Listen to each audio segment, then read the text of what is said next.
Something else I'm asked for quite often, which is a little bit more fun than nutrition questions, which I do also enjoy, is my t-shirts. I have a love of buying silly, ironic t-shirts and for $5 or $10 at Target or Walmart, and cutting them into not really stringers, pseudo stringers. Sometimes I like stringers, but sometimes I like the neck to be high. So what I wanted to do was just do a little video to show you how I do it. Make a decision about where you want your, what you want exposed. So me personally, I like to have my t-shirts, I like to have my neck exactly as is. I don't generally like to make a full stringer out of a shirt, just because between my earbuds and whatnot, I'm accident prone and I'll get tangled.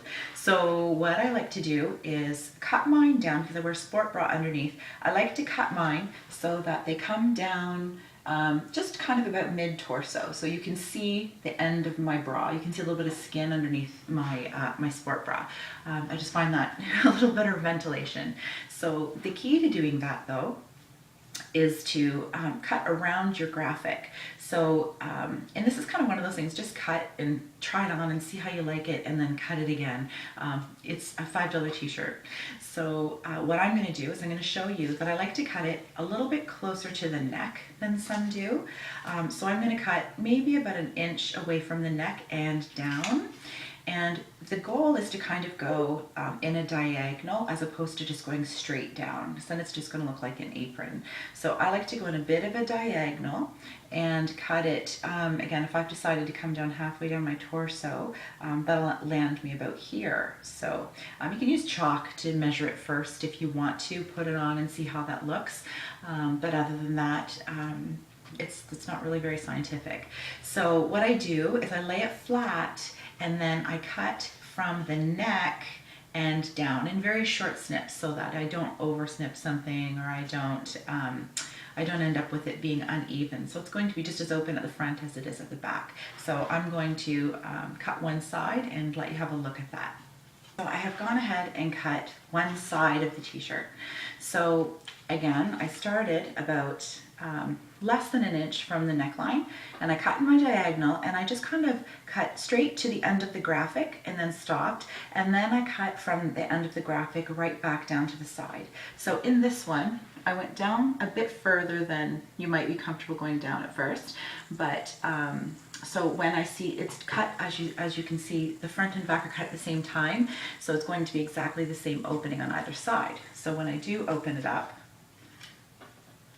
this is what we're looking at. Okay, so I have the stringer cut, and what I wanted to explain to you a little bit more thoroughly is when you do cut the sides, they look a little ragged and they expand probably a little further than you want, but when you wash and dry it, they're going to sort of curl in a little bit. So they're going to come in a little bit more than you probably intend. And just to show you the side, so as I mentioned, this is going to come down far enough. So if you're wearing a lifting belt, that might be, you might or might not find that comfortable. So consider that if you, when you are making your cuts. And if you wanted to make this into a full stringer, then you would just go right in at the top. I don't even cut around the seam. There's a seam here. Now I've cut really close to it, as you can see. So I would cut halfway through that seam, and then I would cut down through here. And that's going to depend on your graphic, because you don't want to cut into your graphic. So that's the stringer. Wash it and dry it. See if it is the fit that you want. And if it's not, just go and trim each side in a little bit more, one at a time. Sometimes what I actually do is I go on the back of the shirt. What I'll do is I'll just cut 3 or 4 straight lines. So when you wash and dry it, it kind of separates in a really cool way. It looks just like a different design, a little bit more fun. So have fun with it. Make designs with it. There's all kinds of things you can do. Pick the mouthiest slogans you can find and rock it.